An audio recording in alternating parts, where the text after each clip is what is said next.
Bonjour Brigitte Morel, coach Brigitte Morel. J'ai décidé de vous faire des capsules, petites dosettes d'amour cet été, dosettes de bonheur. Il est où le bonheur? Il est là. Sauf que j'en ai un petit peu assez d'entendre des phrases magiques, des pensées toutes faites, mâchouillées, rose nanane, et qui fait en sorte que tu dis « Ah oui, ça j'aimerais ça, atteindre ça », mais en dedans de moi c'est tout croche, puis j'y arrive pas. Et que finalement, tu portes plus ton attention sur ce qui te fait souffrir que ce qui te rend heureux. Donc, attaquons-nous donc sur ce qui nous fait souffrir. Et le premier sujet est la culpabilité. Souffrez-vous de culpabilité? Moi, ça m'arrive et ça m'empêche de dormir. Quand on aime beaucoup les gens qu'on a, c'est pas facile d'éviter la culpabilité. Quand aussi on fait pas les bons choix, on a tendance à se taper sa tête. Il y a 3 sortes de culpabilité. La première, c'est la culpabilité qu'on peut avoir envers soi et qui nous fait dire « j'aurais donc dû dire ça, j'aurais donc dû être ça, j'aurais donc dû faire le choix de ça dans le temps, j'aurais donc dû… » Et ça nous amène à vivre plusieurs regrets et développer une certaine mésestime qui nous enlève la confiance. Enfin, ça fait boule de neige et finalement, ça nous rend malheureux, ça fout un nuage noir au-dessus de notre tête. La deuxième sorte de culpabilité est celle qu'on entretient envers les autres, envers une personne qu'on aime. J'aurais dû lui dire, j'aurais dû faire, j'aurais dû choisir, j'aurais dû lui donner, j'aurais dû l'écouter, etc., etc.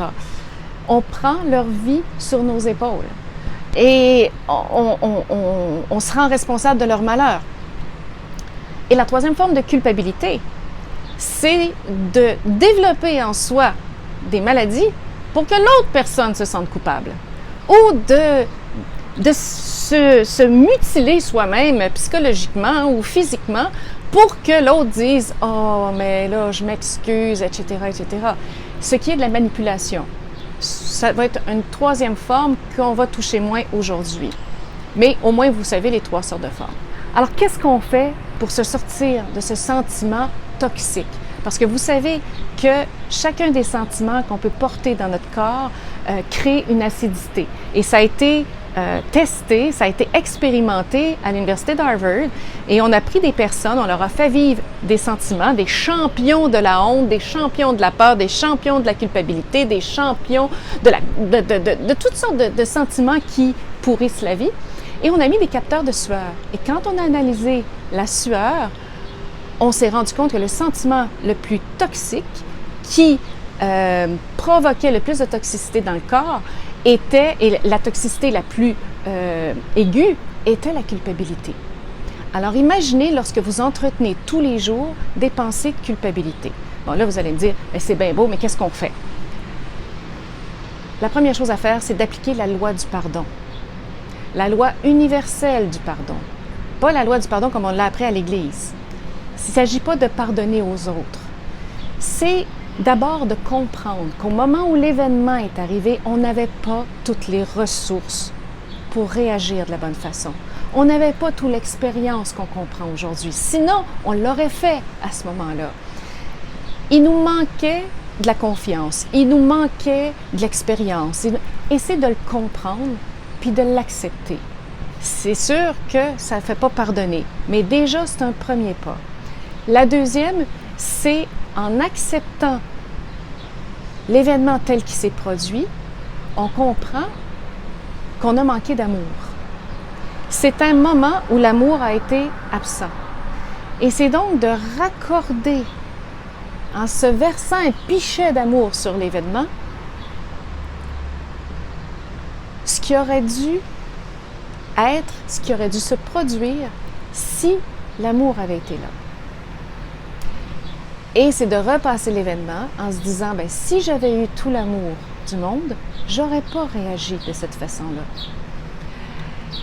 Et la troisième, bien, c'est de couper, de lâcher prise, c'est-à-dire de se détacher de l'événement, de se détacher de ce qui nous fait du mal. Vous savez, les bouddhistes ont une très belle image lorsqu'il est question de ressentir de la culpabilité par rapport à quelqu'un d'autre ou de vouloir faire sentir de la culpabilité à quelqu'un d'autre, la troisième option. Ils disent que c'est comme de prendre un tison ardent dans le feu et de le lancer sur quelqu'un pour le brûler. Qui se brûle en premier? Donc, c'est pour ça qu'on doit couper avec l'événement. Il y a Hélène Schuckman, une psychiatre des États-Unis, qui avait écrit une très belle phrase que j'ai reprise dans mon livre « Le génie est en vous », dans laquelle je parle de la loi du pardon, qui dit « Le pardon est un changement dans ma perception qui libère le blocage de ma conscience à la présence d'amour. » Tous les moments dont on se sent coupable, c'est des moments où on a manqué d'amour, soit pour soi-même, soit pour les autres. Donc, c'est juste de se dire, si je raccorde l'amour, qu'est-ce qui se passe? Alors, ça, je trouve que c'est une façon de pouvoir se rendre plus heureux cet été. Si vous voulez en savoir plus sur la loi du pardon, vous la retrouvez dans Le génie est en vous aux éditions Performance en librairie. Sinon, version roman, parfois l'été, on a plus envie de lire un roman. Ça s'appelle Diamant, l'enfant des lois de la vie et c'est disponible sur mon site web. Je vous l'envoie dédicacé au www.brigittemorel.com et ça fonctionne par PayPal, donc c'est très sécuritaire. Vous n'avez pas besoin d'avoir un compte PayPal pour pouvoir vous le procurer. Alors, sur ce, je vous laisse et j'espère que cette petite capsule, cette dosette de bonheur pourra vous aider à pardonner ces moments où peut-être vous avez manqué d'amour envers vous-même, envers quelqu'un d'autre. C'est correct.